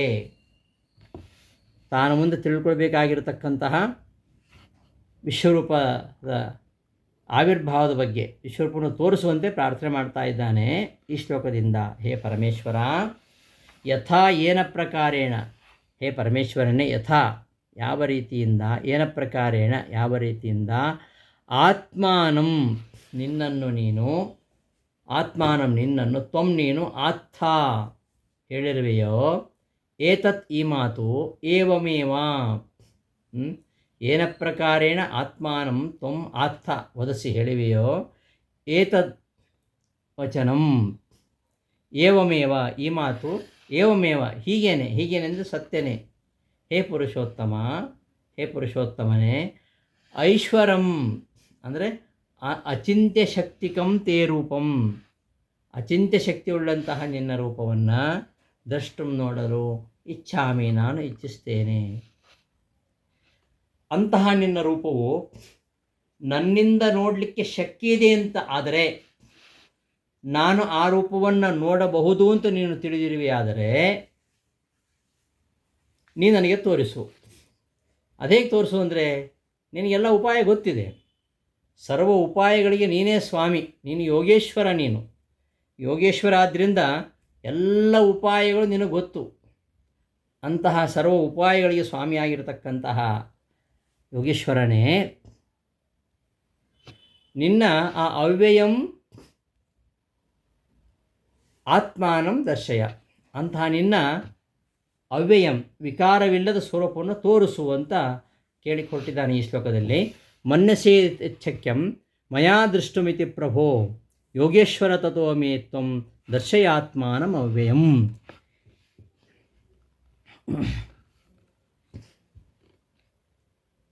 ಹೇ ಪ್ರಭೋ, ಹೇ ಪ್ರಭೋ, ಹೇ ಸಮರ್ಥನೆ, ತತ್ ಆ ರೂಪವು ಮಯ ನನ್ನಿಂದ ದೃಷ್ಟುಂ ನೋಡಲು ಶಕ್ಯವಿದೆ ಎಂಬುದಾಗಿ ಇದು ಒಂದು ವೇಳೆ ತ್ವಂ ಮನ್ಯಸೆ ನೀನು ತಿಳಿದವನಾಗಿದ್ದರೆ, ತತಃ ಆ ಕಾರಣದಿಂದ ಹೇ ಯೋಗೇಶ್ವರ ಸರ್ವ ಉಪಾಯಗಳಿಗೆ ಸ್ವಾಮಿಯಾಗಿರತಕ್ಕಂಥವನೇ, ತ್ವಂ ನೀನು ಮೇ ನನಗೆ ಅವ್ಯಯಂ ವಿಕಾರವಿಲ್ಲದ ಆತ್ಮಾನಂ ನಿನ್ನ ಸ್ವರೂಪವನ್ನು ದರ್ಶಯ ತೋರಿಸು ಅಂತ ಈ ಶ್ಲೋಕದ ಪದಪದಾರ್ಥ. ಹೇ ಪ್ರಭೋ, ಹೇ ಸಮರ್ಥನೆ, ತದ್ರೂಪಂ, ತತ್ ಅಂತ ಉಂಟಲ್ಲ ಅಲ್ಲಿ, ತಚ್ಛಕ್ಯಂ, ತತ್ ಅಂದರೆ ತದ್ರೂಪಂ ಆ ರೂಪವನ್ನು, ಮಯ ನನ್ನಿಂದ, ದ್ರಷ್ಟುಂ ನೋಡಲು, ಶಕ್ಯಮಿತಿ ಯದಿ ಮನ್ಯಸೆ ನೋಡಲು ಶಕ್ಯವಿದೆ ಅಂತ ಯದಿ ಒಂದು ವೇಳೆ ಮನ್ಯಸೆ ನೀನು ಭಾವಿಸಿದ್ದಾದರೆ, ತಥಾ ಆದ್ದರಿಂದ ತರ್ಹಿ ಆ ಪಕ್ಷದಲ್ಲಿ ಯೋಗೇಶ್ವರ ಎಲ್ಲಿ ಎಲ್ಲ ಯೋಗಗಳಿಗೆ ಎಲ್ಲ ಉಪಾಯಗಳಿಗೆ ಸ್ವಾಮಿಯಾದವನೇ, ಸರ್ವೋಪಾಯಪತೆ, ತ್ವಂ ನೀನು ಅವ್ಯಯಂ ಆತ್ಮಾನಂ ನಾಶವಿಲ್ಲದ ಆ ನಿನ್ನ ಸ್ವರೂಪವನ್ನು ಮೇ ಮಹ್ಯಂ ನನಗೆ ದರ್ಶಯ ತೋರಿಸು.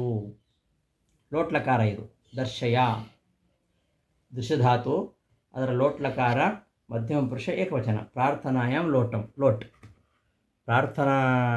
ಪ್ರಾರ್ಥನೆ ಮಾಡುವ ಅರ್ಥದಲ್ಲಿ ಲೋಟ್ಲಕಾರವನ್ನು ಬಳಸೋದು. ಪ್ರಭೋ ಇತಿ ವಚನಂ, ಪ್ರಭೋ ಅಂತ ಹೇಳಿದ್ದು ಯಾಕೆ ಅಂದರೆ, ನಿನಗೆ ಆ ಸಾಮರ್ಥ್ಯ ಇದೆ, ಆ ಶಕ್ತಿ ಇದ್ದೇ ಇದೆ, ನನಗೆ ಆ ಶಕ್ತಿಯನ್ನು ಕೊಟ್ಟು ನನಗೆ ತೋರುವಂತೆ ಮಾಡುವಂಥದ್ದು. ತವ ಅತಿ ಸಮರ್ಥತ್ವ, ನೀನು ತುಂಬ ಸಮರ್ಥನಾದ್ದರಿಂದ, ತ್ವಚ್ಛಕ್ತಿಯ ಏವ ನಿನ್ನ ಶಕ್ತಿಯಿಂದಲೇ ಅತೀಂದ್ರಿಯನಾಗಿರತಕ್ಕಂತಹ ಆ ವಸ್ತುವಿನ ದರ್ಶನ ಆಗಲಿಕ್ಕೆ ಸಾಧ್ಯ. ಬರೀ ನಾನು ಅಪೇಕ್ಷೆ ಪಟ್ಟರೆ ಆಗೋದಿಲ್ಲ, ನಿನ್ನ ಶಕ್ತಿಯಿಂದಲೇ, ನೀನು ಅತಿ ಸಮರ್ಥನಾದ್ದರಿಂದ ನಿನ್ನ ಶಕ್ತಿಯಿಂದಲೇ ಆ ಅತೀಂದ್ರಿಯವಾಗಿರತಕ್ಕಂತಹ ರೂಪದ ದರ್ಶನ ಆಗಲಿಕ್ಕೆ ಸಾಧ್ಯ ಎಂಬುದನ್ನು ಜ್ಞಾಪನಾಯ ತಿಳಿಸಲಿಕ್ಕೋಸ್ಕರವಾಗಿ ಇಲ್ಲಿ ಪ್ರಭೋ ಎಂಬ ವಿಶೇಷಣವನ್ನು ಬಳಸಿದ್ದಾನೆ ಅಂತ ಈ ಶ್ಲೋಕದ ಅಭಿಪ್ರಾಯ. ಶ್ರೀ ಭಗವಾನುವಾಚ ಪಶ್ಯಮೇ ಪಾರ್ಥರೂಪಾಣಿ ಶತಶೋತ ಸಹಸ್ರಶಃ ನಾನಾವಿಧಾನಿ ದಿವ್ಯಾನಿ ನಾನಾವರ್ಣಾಕೃತೀನಿ ಚ. ಅರ್ಜುನ ಹೀಗೆ ಪ್ರಾರ್ಥನೆ ಮಾಡಿದಾಗ ಅರ್ಜುನನಿಗೆ ಕೃಷ್ಣ ಹೇಳ್ತಾನೆ, ಹೇ ಪಾರ್ಥ, ಹೇ ಅರ್ಜುನನೇ, ನನ್ನ ಈ ರೂಪಗಳನ್ನು ನೋಡು. ಎಷ್ಟು ರೂಪಗಳು? ನೂರಾರು ರೂಪಗಳು. ಶತಶಃ ನೂರಾರು, ಸಹಸ್ರಶಃ ಸಾವಿರಾರು, ನೂರಾರು ಮತ್ತು ಸಾವಿರಾರು ಅನೇಕ ರೂಪಗಳನ್ನು ನೋಡು. ಅನೇಕ ಆಕಾರಗಳುಳ್ಳ ರೂಪಗಳು, ನಾನಾ ವಿಧಾನಿ, ಅನೇಕ ಆಕಾರಗಳುಳ್ಳ. ಶತಶಃ ಸಹಸ್ರಶಃ ರೂಪಾಣಿ. ಎಂತಹ ರೂಪಗಳು? ದಿವ್ಯಾನಿ ಅಂದರೆ ಅಪ್ರಾಕೃತವಾಗಿರತಕ್ಕಂತಹ ರೂಪಗಳು.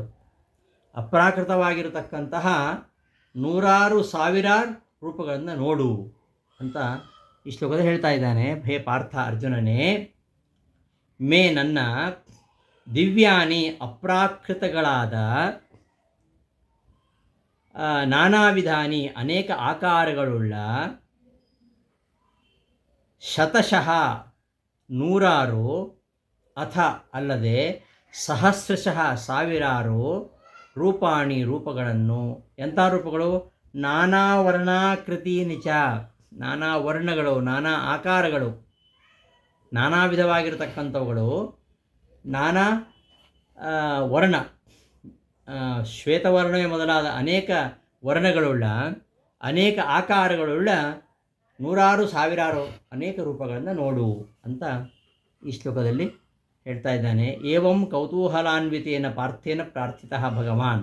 ಈ ರೀತಿಯಾಗಿ ಕುತೂಹಲದಿಂದ ಕೂಡಿರತಕ್ಕಂತಹ ಅರ್ಜುನನಿಂದ ಪ್ರಾರ್ಥಿಸಲ್ಪಟ್ಟಂತಹ ಭಗವಾನ್ ಕೃಷ್ಣ ರೂಪಂ ದಿದರ್ಶಯಿಷು, ತನ್ನ ರೂಪವನ್ನು ತೋರಿಸುವ ಇಚ್ಛೆಯುಳ್ಳವನಾಗಿ, ಆದೌ ದರ್ಶನಂ ಕುರು ಇತಿ ವಿಧತ್ತೆ, ದರ್ಶನ ಮಾಡು ಅಂತ ಹೇಳ್ತಾನೆ. ಇನ್ನು ತೋರಿಸಿಲ್ಲ, ದರ್ಶನವನ್ನು ಮಾಡು ಅಂತ ಹೇಳ್ತಾನೆ. ತನ್ನ ರೂಪ ಹೇಗಿದೆ?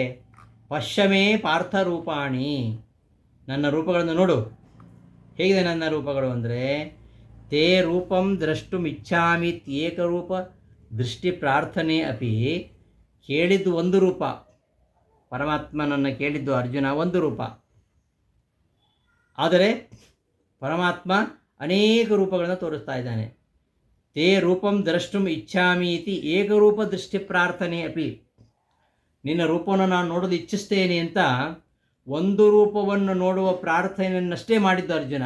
ಹಾಗಿದ್ದರೂ ಕೂಡ ತನ್ನ ದಿವ್ಯಾನಿ ಅಂದರೆ ಅಪ್ರಾಕೃತಾನಿ, ಅಪ್ರಾಕೃತಗಳಾದ, ನಾನಾ ವಿಧಾನಿ ಅಂದರೆ ನಾನಾಭೂತವಾಗಿರತಕ್ಕಂತಹ, ಮತ್ತು ಶುಕ್ಲಾದಿವರ್ಣಾ ಆಕೃತಯ, ನಾನಾ ವರ್ಣಾಕೃತಿಯಲ್ಲಿ ಚ, ನಾನಾ ವರ್ಣಗಳು ನಾನಾ ಆಕೃತಿಗಳು. ಶುಕ್ಲಾದಿವರ್ಣಾ ಆಕೃತಯ ಸಂಸ್ಥಾನ ವಿಶೇಷಗಳು, ಬೇರೆ ಬೇರೆ ಆಕಾರಗಳು, ಬೇರೆ ಬೇರೆ ಆಕಾರಗಳಲ್ಲಿ, ಬೇರೆ ಬೇರೆ ಬಣ್ಣಗಳಲ್ಲಿ ರೂಪವನ್ನು ನೋಡು ಅಂತ ಹೇಳ್ತಾ ಇರೋದು.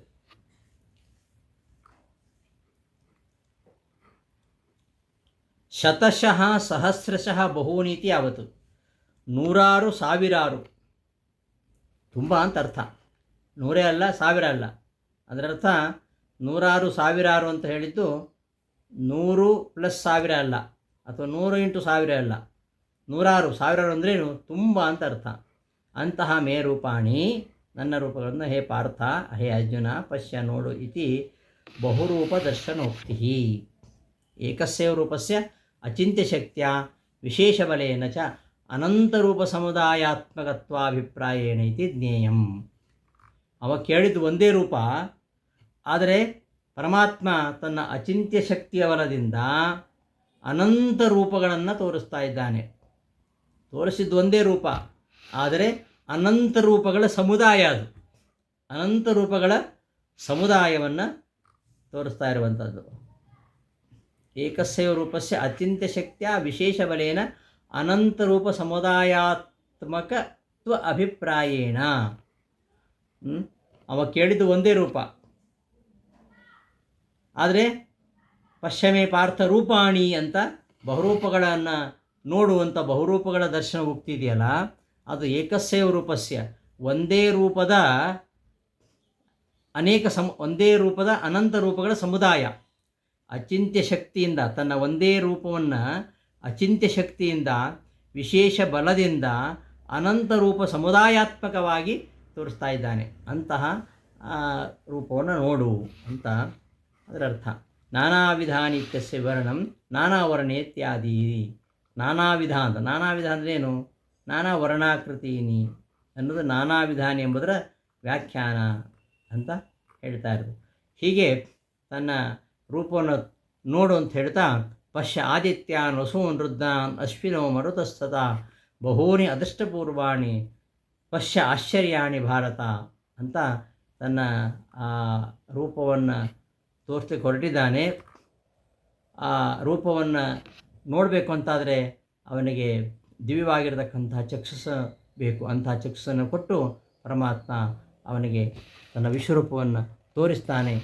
ಇಂಥ ಒಂದು ದೃಶ್ಯವನ್ನು ನಾವು ಈ ಅಧ್ಯಾಯದಲ್ಲಿ ಮುಂದೆ ನೋಡೋಣ ಅಂತ ಹೇಳ್ತಾ ಈ ದಿನದ ಪಾಠವನ್ನು ಸಮಾಪ್ತಿಗೊಳಿಸ್ತೇನೆ. ಶ್ರೀಕೃಷ್ಣಾರ್ಪಣಮಸ್ತು. ಧನ್ಯವಾದಗಳು.